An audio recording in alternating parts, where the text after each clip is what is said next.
दम्माकोल waterfall Godda जिले का एक कम खोजा गया लेकिन अत्यंत सुंदर प्राकृतिक झरना है। यह उन प्राकृतिक स्थलों में से एक है जिनमें पर्यटन की दृष्टि से विकसित होने की अपार संभावनाएं हैं। दम्माकोल झरना गोड्डा जिले के घने जंगलों और पहाड़ी इलाकों के बीच स्थित होता है, जिससे इसका प्राकृतिक स्वरूप अभी भी काफी हद तक अक्षुण्ण बना हुआ है। यह अभी पूरी तरह से एक विकसित पर्यटक स्थल नहीं है, इसलिए यहाँ तक पहुँचने का रास्ता थोड़ा चुनौतीपूर्ण हो सकता है। अक्सर स्थानीय गाइड की आवश्यकता पड़ सकती है। निकटतम मुख्य सड़क से झरने तक पहुंचने के लिए थोड़ी पैदल यात्रा भी करनी पड़ सकती है। दम्माकोल की मुख्य विशेषता इसकी शांति और प्राकृतिक सुंदरता है। यह स्थान शहरी जीवन के कोलाहल से दूर है, जो इसे प्रकृति प्रेमियों और शांति चाहने वालों के लिए एक आदर्श स्थान बनाता है। झरने से पानी चट्टानों से टकराकर नीचे गिरता है, जिससे एक मनमोहक दृश्य और ध्वनि उत्पन्न होती है। बारिश के मौसम में झरने का बहाव तेज और अधिक प्रभावशाली होता है।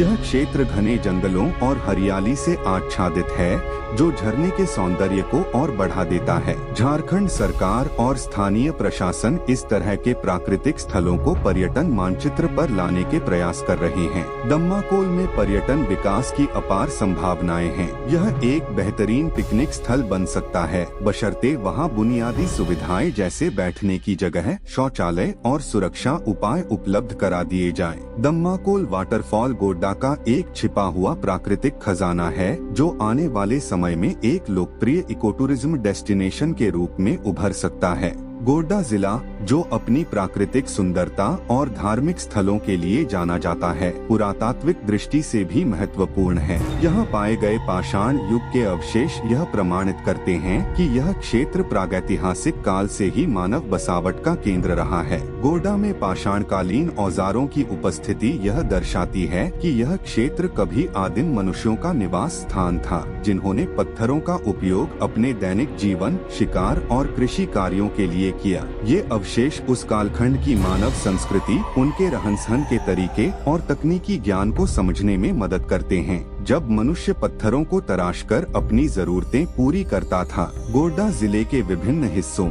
विशेषकर पहाड़ी और नदी घाटियों के पास उत्खनन और सर्वेक्षण के दौरान निम्नलिखित प्रकार के पाषाण उपकरण पाए गए हैं। हथौड़े, पत्थरों को तोड़ने या अन्य औजार बनाने के लिए उपयोग किए जाने वाले भारी पत्थर के औजार। कुल्हाड़ियाँ, ये आमतौर पर पॉलिश किए हुए या गढ़े हुए पत्थर के होते थे, जिनका उपयोग लकड़ी काटने, सफाई करने या हथियार के रूप में किया जाता था। कृषि उपकरण, कुछ उपकरण ऐसे भी मिले हैं जो प्रारंभिक कृषि गतिविधियों जैसे जमीन खोदने या कटाई में इस्तेमाल होते थे। ये उपकरण अक्सर नवपाषाण काल या ताम्रपाषाण काल से संबंधित माने जाते हैं, जब मनुष्य ने स्थिर जीवन जीना और खेती करना शुरू किया था। हालांकि विशिष्ट उत्खनन स्थलों का विस्तृत सार्वजनिक रिकॉर्ड कम उपलब्ध है, लेकिन गोड्डा जिले के पथरगामा, कोड़ैयाहाट और राजमहल पहाड़ियों से सटे क्षेत्रों में ऐसी खोजें अक्सर सामने आती रही हैं। स्थानीय नदियों के किनारे जैसे सुंदर नदी या कझिया नदी के बेसिन में इस तरह के अवशेष मिलने की संभावना अधिक होती है, क्योंकि प्राचीन बस्तियां हमेशा जल स्रोतों के पास स्थापित होती थीं। ये खोजें झारखंड के इतिहास की एक महत्वपूर्ण कड़ी हैं। इन अवशेषों का अध्ययन रांची विश्वविद्यालय के पुरातत्व विभाग और स्थानीय संग्रहालयों द्वारा किया जाता है, ताकि क्षेत्र के इतिहास को बेहतर ढंग से समझा जा सके।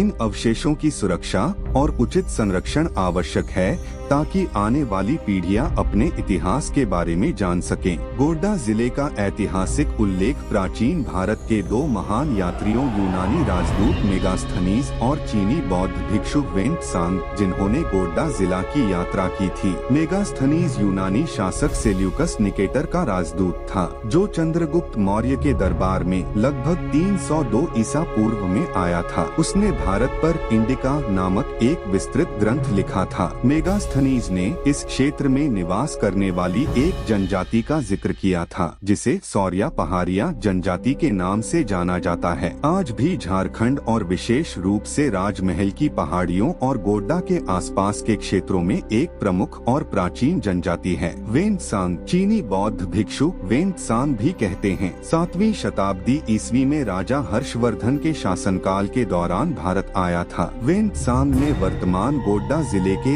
एक महत्वपूर्ण महत्वपूर्ण स्थान चंपाग्राम की यात्रा की थी। चंपाग्राम, जिसे आज चंपानगर नाम से जाना जाता है, प्राचीन काल में यह एक महत्वपूर्ण स्थान था, जो संभवतः व्यापार मार्ग पर या किसी बौद्ध शिक्षा का केंद्र रहा होगा। ऐसे ही और वीडियो देखने के लिए चैनल को सब्सक्राइब करें। वीडियो को अंत तक देखने के लिए आपका धन्यवाद।